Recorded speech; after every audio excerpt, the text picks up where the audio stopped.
Vous êtes sur InfoLive TV, merci de nous retrouver pour ce flash d'information. Ouvrons cette édition avec un point sur la situation dans la bande de Gaza et à Sderot. L'armée de l'air a lancé dans la nuit une série de raids dans la bande de Gaza, dont un a touché un centre de commandement des forces spéciales du Hamas. Le bilan est de 5 morts. Tzahal a interpellé également hier un nouveau ministre palestinien issu du Hamas. Kaba est en charge du portefeuille de la barrière de sécurité. Rappelons que vendredi, près d'une dizaine de roquettes palestiniennes s'abattaient sur la localité de Sderot. Le président palestinien Mahmoud Abbas a proposé ce samedi une trêve d'un mois entre son mouvement le Fatah et le Hamas, le tout sous médiation égyptienne. Et selon le chef de la diplomatie égyptienne, les négociations en vue de la libération de Gilad Shalit sont en point mort du fait de la crise dans laquelle est plongée l'ensemble de la région.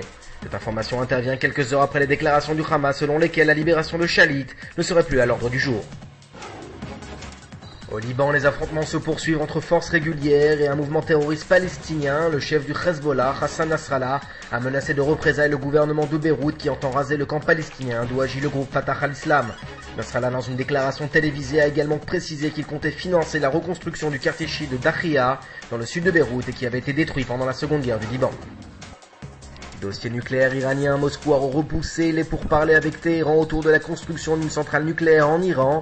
Cette information intervient au lendemain de la fin du troisième ultimatum onusien à l'encontre de la République islamique.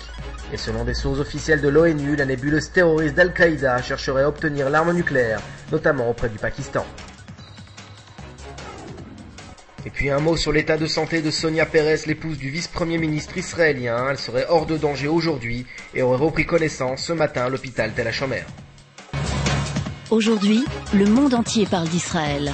Mais qui parle d'Israël au monde entier, en temps réel, en 4 langues et en direct de Jérusalem? InfoLive.tv, la première chaîne de télévision internationale israélienne. 24 heures sur 24, 7 jours sur 7, suivez de l'intérieur l'actualité d'Israël et du Moyen-Orient. Des reportages, des interviews, un grand journal et des flash infos en images dès que l'actualité l'exige. InfoLive.tv, votre regard direct et vrai sur l'actualité d'Israël. Retrouvez InfoLive sur internet www.infolive.tv.